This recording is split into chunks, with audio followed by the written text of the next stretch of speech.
द्वारपालो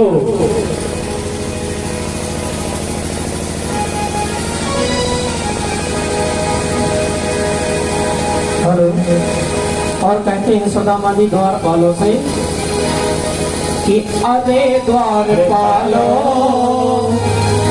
अरे द्वारपालो, तो कन्हैया से कह दो, अरे द्वारपालो, कन्हैया से कह दो, दर पे सुदामा गरीब आ गया है, दर पे सुदामा गरीब आ गया है। अरे द्वारपालो, कन्हैया से कह दो, अरे द्वारपालो, कन्हैया से कह दो, दर पे सुदामा गरीब आ गया है।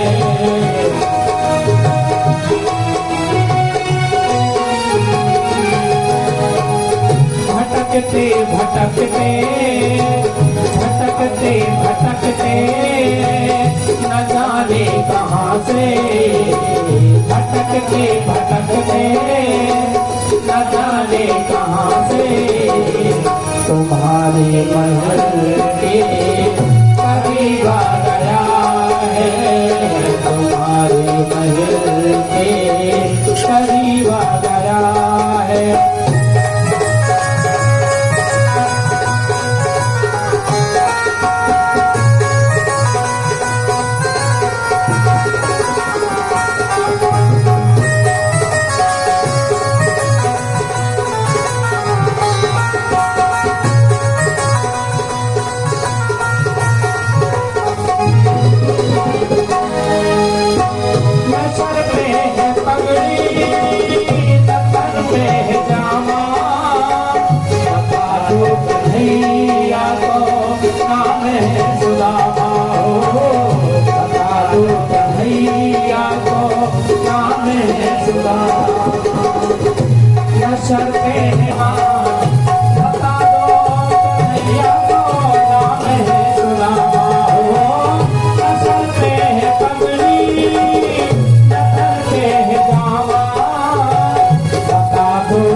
एक बार मोहन से जाकर के कह दो,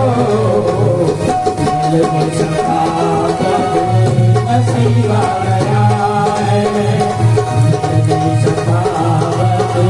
नसीब आ गया है।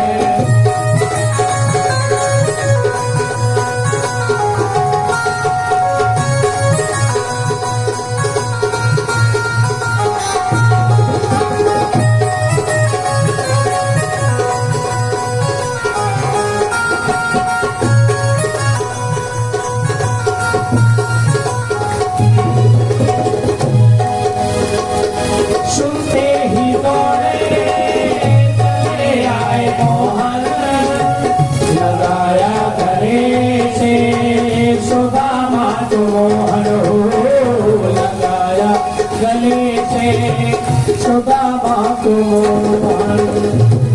सुनते ही दौड़े चले आए मोहन, लगाया गले से सुदामा को मोहन हो, सुनते ही दौड़े चले आए मोहन, लगाया गले से सुदामा को मोहन हो,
करीबा गया है, सीता सभा में करीबा गया है, सीता सभा में करीबा गया है, सीता सभा में करीबा। क्या बोलना पड़ेगा? राधे बोलो, राधे राधे। पता है कि सब लोग अभी खा पी कर तो आई नहीं होंगी आज, क्योंकि जल्दी आ गई। सुबह से शाम को कथा होती थी, सुबह से आ गई, हमें सब जानकारी है, सब पता है। कथा बस 20 मिनट की कथा रह गई है और इसके बाद आरती होगी। चावल का आशीर्वाद सभी लोग लेना है। अब यहाँ से जब आरती होगी, आरती के बाद सभी लोग एक एक लोग आएंगे और चावल लेकर जाएंगे अपने भंडार में, सभी लोग डाल देना, कभी गरीबी नहीं आएगी। ये सुदामा भगवान कृष्ण ने सुदामा जी से कहा था। तो बस 20 मिनट की कथा सुदामा चरित्र की रह गई है, तो उसको सुने। इसके बाद फिर आरती होगी और फिर प्रसाद मिलेगा और फिर हवन होगा, आरती लगा लेंगे। तो सुदामा जी ने जब द्वारपाल आए, उनके इतना तो सर पर कपड़ा था, ना पांव में खड़ाऊं। सुदामा जी की ये दशा बहुत खराब थी, पांव में खड़वाई खड़ी थी, डंडा लिए भी चक्कर आ रहे थे। द्वारपालों से कहा, अरे द्वारपालों, मेरे यहाँ मित्र कन्हैया का भी घर है। द्वारपालों ने कहा, हाँ ये कृष्ण कन्हैया का घर है, कि आप थोड़ा सा मेरा संदेशा कह देना कि एक मित्र तुम्हारा बचपन का उज्जैन में जो साथ में पढ़ता था अंबिकापुरी में, वो मित्र सुदामा आया है, वो आपसे मिलना चाहता है। द्वारपाल नीचे से ऊपर जब देख रहे हैं, क्या ये अपने भगवान का मित्र हो सकता है? क्योंकि राजा महाराजा आते थे, पहले एक एक साल तक उनको मिलने का इंतजार करना पड़ता था। एक एक महीने, 2 महीने, 6 महीने बाद भगवान से मिल पाते थे। पर द्वारपाल बोले, वही अपने भगवान ब्राह्मण के बड़े भक्त ने कहीं मित्र सही देना हो तो ऐसा कहते हैं, सूचना उनको दे ही देते हैं। तो उन्होंने भगवान के पास द्वारपाल जाते हैं, किसी से पगा झगा तन पे प्रभु जाने को आही, बसो कही होती फटी सिलती दुपटी, पाए उपासन को नहीं द्वारे खड़ो तुझे दुर्बले के टोको सो वसुधाभिराम, पूछत दीन दयाल गुना, अपनो नाम बतावत सुराम। शीश पगा न झगा तन पे प्रभु जाने को आही, बसे कहिया शीश धोती फटी सिलती दुपटी, और उपाय उपासन को नहीं पाओ। द्वारपाल जैसे ही भगवान कृष्ण के पास पहुंचे, कृष्ण से कहा, हे कृष्ण, एक आपका मित्र बताता है, उसका नाम सुदामा है, वो आपसे मिलना चाहता है। भगवान सिंहासन पर बैठे थे, मीटिंग ले रहे थे राजाओं की। भगवान ने जैसे ही सुना मेरे सुदामा आए हैं, तो उन्हें सब राज मीटिंग से ही उठकर नाम का मुकुट यहाँ गिरा, पीताम्बर वहाँ गिरा, बंसी कहीं गिरी, सुदामा सुदामा सुदामा सुदामा, अरे मेरा सुदामा कहाँ है? भगवान रोने लगे, अश्रु की धार बहने लगी। अरे मित्र तुम्हें बसवार मेरी याद है, सुदामा जल्दी प्रात लाओ सुदामा के लिए, सुदामा के पांव धोंगे। कि देखी सुदामा की दीन दशा, करुणा करके करुणा निधियों, पानी परात से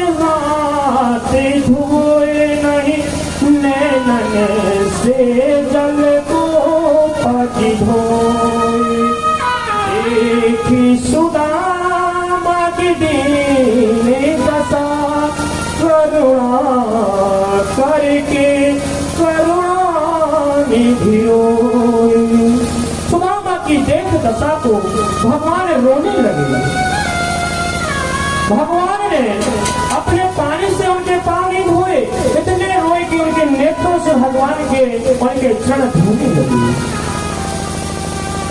जब भगवान ने कहा मित्र तुम इतने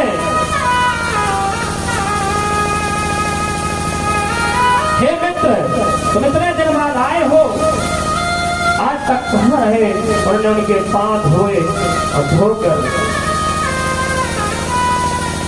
सिंहासन पर जो भगवान बैठे थे उस सिंहासन पर भगवान ने सुदामा को बिठाया। भगवान नीचे बैठ गए तो भगवान पांव दबाने लगे, चरण दबाने लगे। सुदामा तो पैदल चल के आई, बीमारी फट गई, कांटे लग गए, भगवान कांटे निकालने लगे। रानी महारानी पटरानी रोहिणी जी आ गई। रोहिणी से कहा इसकी सेवा कोई नहीं करेगा, इसकी सेवा ये दास करेगा, ये कृष्ण करेगा। सब जितने मंत्री थे सबको मना कर दिया, इसकी सेवा मेरे अलावा कोई नहीं करेगा। भगवान सुदामा के पांव दबाने लगे। भगवान जहां जहां हाथ फेरते जाते वहीं वहीं सुदामा का दर्द दूर होते जा रहा है। भगवान ने कहा अरे मित्र तुम इतने वर्ष को हे मित्र, आयुष मित्र की याद आई कृष्ण की। सुदामा ने कहा है मित्र याद तो आती रही पर मन में मैं याद करता रहा। पर तुम्हारी भाभी बोली सुशीला याद जाओ, तुम्हें द्वारकाधीश के पास जाना ही पड़ेगा। तो मित्र मुझे आपके पास आना पड़ा। ठीक भगवान कृष्ण कहते हैं मेरी सुशीला कैसी है? तो सुदामा जी उस दशा को देखकर रोने लगे। जब भगवान ने कहा पर भक्त सुदामा ने बताया नहीं कि मेरे पास खाने को नहीं है, मैं परेशान हूँ। भगवान ने बहुत पूछा कि कैसे हो, ठीक ठाक चल रहा है? सुदामा ने ये कह दिया भैया सब ठीक है। सुदामा ने ये भी बताया मेरे बच्चे भूखे रहते हैं, मेरी पत्नी भूखी रहती है, इतनी दशा मेरे घर में है, इसलिए मैं तुम्हारे पास आया हूँ बच्चे। सुदामा भगवान कृष्ण से बहुत रोए, लिपट लिपट के रोए, पर उन्हें अपनी स्थिति नहीं बताई, गरीबी नहीं बताई। दोनों लोग मेरे बचपन के मित्र थे, दोनों लोग रोने लगे। हे मित्र, हे सुदामा, इस मित्र को तो भूल गया था, इतने दिन तू कहाँ रहा? मैं तो तेरी याद मन में करता रहा कि कभी मित्र आएगा आएगा आएगा। मैंने आपकी याद में परसों बिता दिया, पर मित्र तू आज आया है। इस प्रकार से भगवान सुदामा का कि बता मेरे यार सुदामा रे, बता मेरे यार सुदामा रे, भाई घड़े दिना में आई। बता मेरे यार सुदामा रे, भाई घड़े दिना में आया।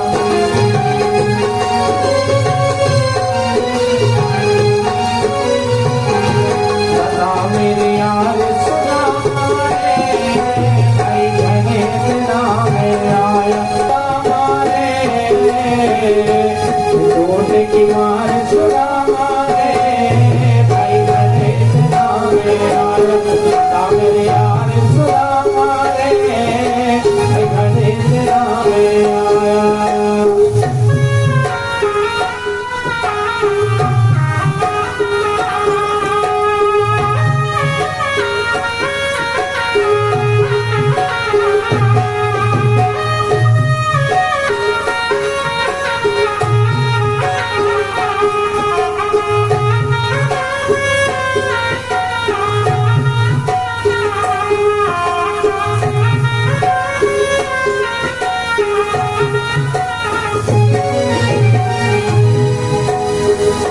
कहते हैं कि सब बच्चों का हाल सुनावे, सब बच्चों का हाल सुनावे। गणेश नाम आया भगा मेरे यार सुदामा ने, भाई गणेश नाम आया भगा मेरे यार सुदामा ने, भाई गणेश नाम आया।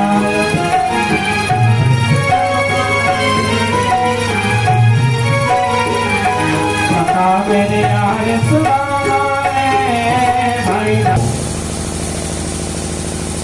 अब उनको बड़ा शर्म लगे, कांची में दवाएं हैं, 4 जगह से थकी है, 5 गांव 5 घर के चावल हैं।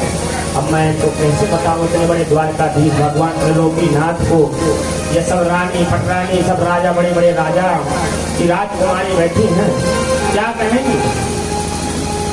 भगवान से कहा तुमने कितने विवाह किए। भगवान ने कहा 16,108 विवाह मैंने किए हैं। सब लोग पांव पड़ने आने लगे। बोले मैं तो हाथ आशीर्वाद देते देते थक जाऊंगा, मैंने दूर से ही आशीर्वाद दे दिया सब। कहा सुदामा जी के हाथ अब आशीर्वाद देते देते हाथ आने लगे। अच्छा मित्र, और बाकी सब बातें छोड़ो, ये बताओ कि मेरी भाभी ने मेरे लिए क्या भेजा है। अब सुदामा जी ना बता, भगवान की नजर तो पड़ गई। देखो मित्र, एक समय वहां रहते थे, झूठ बोलते थे, आज भी तुम नहीं बता रहे हो। भगवान ने वो पोटली निकाली। भगवान ने देखा भाग्य तंदुल इतने सुंदर, मेरे लिए तंदुल भेजे हैं, वाह वाह वाह। भगवान ने कहा एक मुट्ठी बड़े भाव से खाई सुदामा को, 1 लोग दे दिया। 2 मुट्ठी खाई, 2 लोग दे दिए। तीसरी मुट्ठी में रुक्मणी जी ने पकड़ लिया। महाराज ये रानी पटरानी, ये दास दासी, ये सब कहाँ रहेंगे, तुम सब सुदामा को दे दोगे। ये प्रसाद हम लोग भी खाएंगे, ये सभी लोग थोड़ा थोड़ा से प्रसाद है। बोलिए अच्छा अच्छा जाओ। क्योंकि भक्त के सामने भगवान को फिर ये नहीं पता मैं क्या दे रहा हूँ, उनको होश नहीं रहता है मैं भक्त को क्या देंगे। सुदामा को बताया नहीं भगवान ने मैं तुम्हें क्या दिया है, सुदामा को नहीं बताया, उसने सब कुछ दिया।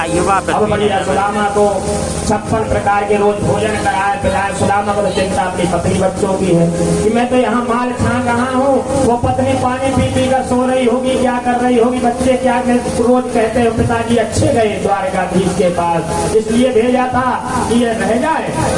अब सुदामा जी मित्र से कहते हैं मित्र का मुझे जाना पड़ेगा। क्यों? अरे और रुको ना। नहीं मित्र, थोड़ा पत्नी याद कर रही, बच्चे ये वो बेचारे बहुत परेशान हो गए, घर में थोड़ा कोई नहीं है, मैं भी बच्चे छोटे छोटे हैं। सुदामा जी ने मंगाया नहीं भगवान ने। सुदामा जी इतनी गरीबी इतनी स्थिति को देखते हुए भी उन्होंने ये नहीं कहा मुझे सोना दे दो, चांदी दे दो, हीरे दे दो, मोती दे दो। मित्र जाऊं, उन्होंने कहा बिना मंगाए दे दे, ले बाकी मंगाना नहीं। सुदामा जी को लगा कि बिना मंगाए दे दे, मुझे मंगाना ना पड़े। बोले मित्र जाऊं, कृष्ण भगवान ने तो दे ही सब कुछ दिया। बोले जाओ मित्र जाऊं, बोले जाओ। अब सुदामा जी सोच रहे अगर खाली हाथ जा रहे तो पत्नी की चिंता थी, बाकी अपनी चिंता नहीं थी। अगर खाली हाथ जाएंगे पत्नी सुशीला कहेगी, इसलिए तो मैं वहां भेजा था। मान जाएंगे। अब जा रहे हैं, सोचते हुए जा रहे हैं। अब जैसे ही द्वारका सुदामापुरी आई तो वहाँ कंचन महल बने थे। जो कुटिया बनी थी उस जगह में कंचन महल बन गए। सुदामा जी बोले भैया भूल तो नहीं गए, मकान अकान मोहल्ला भूल तो नहीं गए। क्यों भैया, ये सुदामापुरी ही ना है, ये मेरा घर यहाँ था, ये किसी राजा ने तो नहीं बनवा दिया। मैं भाग गया हूँ तो किसी राजा ने कहा होगा गरीब ब्राह्मण भगा तो बनवा लो। बोले नहीं, ये सुदामा जी का ही महल है। बोले सुदामा जी का महल? बोले हाँ। पत्नी बढ़िया, पत्नी क्या थी बाहर आरती लेके सुशीला खड़ी थी, हमारे स्वामी आएंगे आरती उतारेंगे। बोले देवी ये सब? अरे ये सब द्वारकाधीश दे गए थे। द्वारकाधीश दे दे? बोले हाँ, वो आकर सब कुछ दे गए। बोले लो भाभी ये तुम रहो यहाँ। तो रामा जी बोले देख लो भगवान ऐसे ही है, जब देते हैं वैसे ही देते हैं। सुदामा जी बोले अब लो तुम बढ़िया सुख से रहो, एयर कंडीशन में रहो, फूलों की सेज में सो। तुम्हें धन चाहिए था, धन मिल गया, और मुझे भगवान चाहिए तो मुझे भगवान मिल जाएंगे। मैं जंगल को जाऊंगा, तपस्या करूंगा, क्योंकि मुझे महलों में नींद नहीं आएगी। अगर महलों में नींद आएगी तो भगवान को भूल जाऊंगा। सुदामा जी पत्नी और पुत्र बड़े हो चुके थे, बोले अब बेटा तुम यही रहो, मैं वन को जाऊंगा। सुदामा जी वन को चले गए तपस्या के लिए, और तो भी महल में नहीं रहे। अगर व्यक्ति के पास धन न हो, धन आ जाए तो वो घमंड आ जाए ना उसको, मैं तो सब जग जीत लिया, मेरे पास पैसा हो गया, अब किसी की जरूरत नहीं। पर सुदामा जी को इतना भगवान ने 2 लोग का स्वामी बना दिया था, उन्हें जरा भी घमंड नहीं आया। क्यों वो रहे और तपस्या के लिए निकल गए। बोले कृष्ण भगवान की जय। अब आगे राजा परीक्षित जी ने 7 दिन की कथा सुनी। अब अब क्योंकि उनको भाई श्राप था तो दक्षक तो आना ही था, कोई बचाने वाला ही नहीं है। भैया पानी पिलाते जाना सबको बड़ी सपन है, पानी जल ही जीवन है, सबको जल, क्योंकि जल से ही सब चल रहा है। पानी कुछ मिले ना मिले, पानी भी मिलता रहा तो आदमी जिंदा, अगर भोजन मिले ना मिले, परंतु पानी मिलता रहे तो पानी सबको पिलाते रहो, क्योंकि पानी से पुण्य नहीं बढ़ा, जल ही जीवन है। पहले आदमी पोसरा लगाते थे, कुआ बनवाते थे कि पानी, क्योंकि पानी से और भोजन ये सब जरा धर्म बताया गया है, सनातन धर्म भागवत में। अब राजा परीक्षित जी थे, तो राजा परीक्षित सुखदेव जी से कहा महाराज आज 7वां दिन हो गया है, क्योंकि भागवत 7 दिन की ही होती है। महाराज आज 7वां दिन हो गया, दक्षक आएगा और दक्षक मुझको काटेगा और मुझे। तो देव जी बोले तुम चिंता ना करो, विमान आएगा तुम्हारे लिए, तुम्हें मोक्ष, क्योंकि हमने तुम्हें भागवत, जो भागवत जीवन में व्यक्ति को एक बार भागवत सुनना चाहिए, क्योंकि भागवत से बड़ा कोई कारण नहीं। अगर किसने एक बार भागवत सुन ली तो उसका परम धाम को जाता है, विमान आता है।